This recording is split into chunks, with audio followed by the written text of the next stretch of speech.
मेरे दोस्तों बेलियो ते बजुर्गो GS स्टूडियो वालों नज़ीर सुल्तानी सलाम अर्ज करदा है ते GS स्टूडियो पेश करदा है बहादुर लकड़हारा ते इस दास्तान दी फरमाइश करदे ने काले वाला चीमा तो ज़काउल्ला चीमा, रावलपिंडी तो राणा जाफर, पिंड कांग तो राणा इदनान, कैनेडा तो बिल्लू शाह, फैसलाबाद तो मोहम्मद रियाज रहमानी, अमान सलाले तो चौधरी मोहम्मद शरीफ, चढ़दे पंजाब तो बिटू लहरी, पंज तक शोरकोट तो चौधरी अरशद चट्ठा जट, निके दौलताने चंग तो राणा मुमताज़, मोहम्मद दाऊद ते बाबा मनीर, स्पेन तो राणा शबीर आज़ाद, इंग्लैंड तो गुजरी लाल शहजादी, मलका आलिया ते बलबीर सिंह कंवल। ते लो फिर दास्तान शुरू करने आ। मेरे दोस्तों, एक लकड़हारा हर रोज़ जंगल विचों लकड़ियां वड्डन जांदा ते लकड़ियां लिया के शहर विच वेचदा ते अपना गुजारा करदा। लकड़हारा जवान सी पर हजे ओदी शादी नहीं सी हुई, इस वास्ते वो बेफिक्री दी जिंदगी गुजारदा सी। वो जरूरत के मुताबिक लकड़ियां लिया के वेचदा ते अपना गुजारा करदा। फिर एक दिन वो लकड़ियां वड्डन गया ते उन्होंने जंगल दे विच शाम हो गई। उन्हें बोड़ दे दरखत ते लकड़ां दे पत्तियां नूं बन के एक मंजा बनाया सी जिहदे ते वो दोपहर वेले आराम करदा सी। पर अज उन्हें थकावट की वजह तो उसे दरखत ते बनाए मंजे ते आराम करन दा फैसला कीता। वो जाके उहदे ते सौ गया। वो इन्ना थक्या सी भई उहनूं होश ना रही। जदों रात दा दूसरा पैर होया ते परियां दा एक काफला जंगल विच आके उतरिया। ते फिर की होया, लाला जी रिकॉर्ड करदे ने, सादक पट्टी पेश करदा है। एक नौजवान मुंडा जेड़ा लकड़ियां वड्डे घूमे जंगलां च फिरदा, वेखे टोए ना कड्डे, नित लकड़ियां लैके बिच शहर दे ओ आवे, फिर बेच के उन्हां नूं यारों खाना दाना खावे। ओदा भैन ना पाई, भैन ना पाई, ओदा भैन ना पाई, कोई ना बीवी बच्चे, ओदा हाल ना कोई पुछे, यारो झूठे ना सच्चे। उन्हें जंगलां च आके एक चौंपड़ा बनाया, उन्हें चौंपड़ा बना के उत्ते बोर्ड लटकाया। कदी घर टुर जांदा, घर टुर जांदा, कदी घर टुर जांदा, कदी सौंदा सी ओथे, ओदे बन गए सी बेली कई जानवर तोते।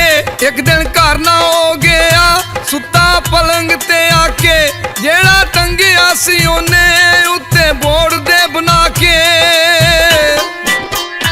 जदों अद्धी रात होई, अद्धी रात होई, जदों अद्धी रात होई, झुंड परियां दा आया, उन्हां जंगल विच आके डेरा अपना लगाया।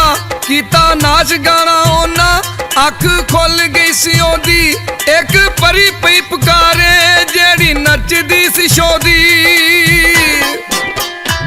हुण चंगा नहीं जे होना, चंगा नहीं जे होना, हुण चंगा नहीं जे होना, वारी आउणी शहजादे जिदे बारे साडी मलका चंगे रखदी नारा दे। हुण कोड़े ओनू पैने जेड़े जान नहीं सहने, नहीं तरसो करदी हुण चलने पैने। फिर इहो कुछ होया, इहो कुछ होया, नाच गाना बंद होया।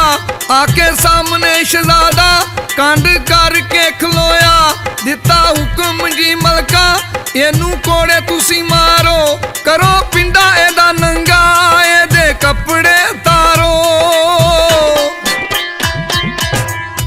एने मोती गवाया, मोती गवाया, एने मोती गवाया, हाथ दो दे फड़ाया, ओता दो हरामी जुर्म करेगा सुआया।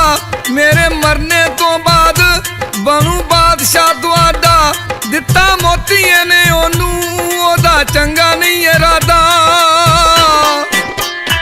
परियां कोड़े ओनू मार, कोड़े ओनू मार, ओते मारदा सी चीकां, नाले धरती ते कड्डे, ओते नक नाल लीकां, खावे तरस ना कोई, बुरी ओदे नाल होई, ਉਹ ਤੇ ਹਾਲ ਪੁਕਾਰੇ ਉਹਨੂੰ ਮਿਲਦੀ ਨਾ ਟੋਈ।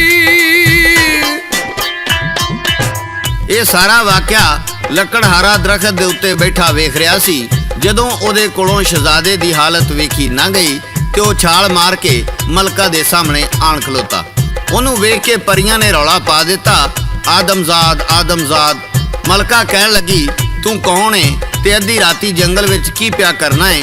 ਲੱਕੜਹਾਰਾ ਕਹਿਣ ਲੱਗਾ, ਮੈਂ ਇੱਕ ਗਰੀਬ ਲੱਕੜਹਾਰਾ ਵਾਂ, ਮੇਰਾ ਅੱਗੇ ਪਿੱਛੇ ਕੋਈ ਨਹੀਂ। ਮੇਰਾ ਜਦੋਂ ਦਿਲ ਕਰਦਾ ਏ ਮੈਂ ਦਰਖਤ ਤੇ ਬਣਾਏ ਹੋਏ ਆਪਣੇ ਇਸ ਘਰ ਵਿੱਚ ਰਾਤ ਗੁਜ਼ਾਰ ਲੈਂਦਾ ਵਾਂ। ਪਰ ਤੁਸੀਂ ਦੱਸੋ ਇਹ ਸ਼ਹਿਜ਼ਾਦੇ ਤੇ ਜ਼ੁਲਮ ਕਿਉਂ ਕਰ ਰਹੀਆਂ ਜੀ?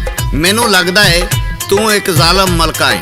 ਉਹ ਮਲਕਾ ਬੜੀ ਰਹਿਮ ਦਿਲ ਸੀ, ਉਹਦੀਆਂ ਅੱਖਾਂ 'ਚ ਅਥਰੂ ਆ ਗਏ, ਪਰ ਉਹ ਆਪਣੇ ਵਤਨ ਦੇ ਕਾਨੂੰਨ ਦੇ ਹੱਥੋਂ ਮਜਬੂਰ ਸੀ। ਕਹਿਣ ਲੱਗੀ, ਇਹ ਸ਼ਹਿਜ਼ਾਦਾ ਕੋਈ ਹੋਰ ਨਹੀਂ, ਮੇਰਾ ਬੇਟਾ ਏ, ਪਰ ਇਹਨੇ ਜੁਰਮ ਐਡਾ ਵੱਡਾ ਕੀਤਾ ਏ ਭਈ ਮੈਂ ਆਪਣੇ ਕਾਨੂੰਨ ਦੇ ਮੁਤਾਬਕ ਇਹਨੂੰ ਮੁਆਫ ਨਹੀਂ ਕਰ ਸਕਦੀ। ਸਾਡੇ ਮੁਲਕ ਵਿੱਚ ਬਾਦਸ਼ਾਹ ਬਣਨ ਲਈ ਇੱਕ ਨੀਲਾ ਮੋਤੀ ਹੁੰਦਾ ਏ ਜਿਹੜਾ ਨਸਲ ਦਰ ਨਸਲ ਚੱਲਦਾ ਏ, ਤੇ ਜਿਹਦੇ ਕੋਲ ਉਹ ਮੋਤੀ ਹੁੰਦਾ ਏ ਬਾਦਸ਼ਾਹ ਦੇ ਮਰਨ ਤੋਂ ਬਾਅਦ ਉਹੋ ਹੀ ਬਾਦਸ਼ਾਹ ਬਣਦਾ ਏ।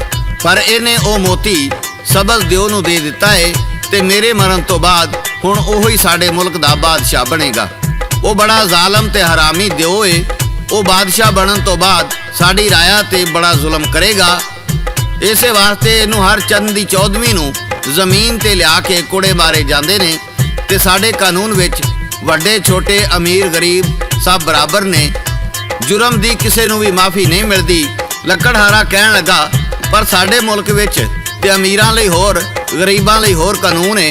ਵੱਡੇ ਵੱਡੇ ਉਹਦੇ ਵਾਲਿਆਂ ਲਈ ਹੋਰ ਕਾਨੂੰਨ ਹੁੰਦਾ ਹੈ ਤੇ ਮਜ਼ਦੂਰੀ ਕਰਨ ਵਾਲਿਆਂ ਵਾਸਤੇ ਹੋਰ ਕਾਨੂੰਨ ਹੁੰਦਾ ਹੈ। ਵੱਡਿਆਂ ਨੂੰ ਛੱਡ ਦਿੱਤਾ ਜਾਂਦਾ ਹੈ ਤੇ ਛੋਟਿਆਂ ਨੂੰ ਕੁੱਟ-ਕੁੱਟ ਕੇ ਗਿੱਦੜ ਬਣਾ ਦਿੱਤਾ ਜਾਂਦਾ ਹੈ। ਮਲਕਾ ਕਹਿਣ ਲੱਗੀ, ਜੇ ਇਸ ਮੁਲਕ ਵਿੱਚ ਸਾਰਿਆਂ ਵਾਸਤੇ ਕਾਨੂੰਨ ਬਰਾਬਰ ਨਾ ਹੋਵੇ ਉੱਥੇ ਜ਼ੁਲਮ ਦਾ ਰਾਜ ਹੁੰਦਾ ਹੈ ਤੇ ਜ਼ਾਲਮ ਦੁਨੀਆ ਤੋਂ ਤੇ ਬਚ ਸਕਦੇ ਨੇ, ਪਰ ਖੁਦਾ ਦੀ ਅਦਾਲਤ ਵਿੱਚ ਉਹਨਾਂ ਦੀ ਕੋਈ ਸੁਣਵਾਈ ਨਹੀਂ ਹੋਣੀ। ਇੱਥੇ ਦੀ ਸਜ਼ਾ ਤੇ ਵਕਤੀ ਹੁੰਦੀ ਏ, ਪਰ ਉੱਥੇ ਦੀ ਅਬਦੀ ਜ਼ਿੰਦਗੀ ਦੀ ਸਜ਼ਾ ਉਹਨਾਂ ਕੋਲੋਂ ਬਰਦਾਸ਼ਤ ਨਹੀਂ ਹੋਣੀ।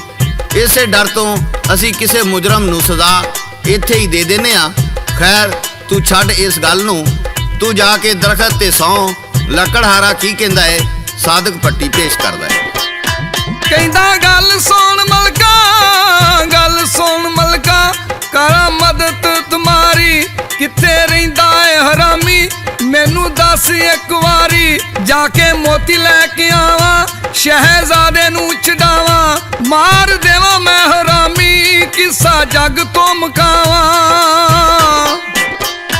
ਜਿੰਨੇ ਠੱਗਿਆ ਮਸੂਮਾ, ਠੱਗਿਆ ਮਸੂਮਾ, ਕਰ ਉਸ ਹੋਸ਼ਿਆਰੀ, ਜਾਨੂ ਉਸ ਨੂੰ ਮੈਂ ਮਾਰਾਂ, ਜਾਵੇ ਲੱਭ ਇੱਕ ਵਾਰੀ।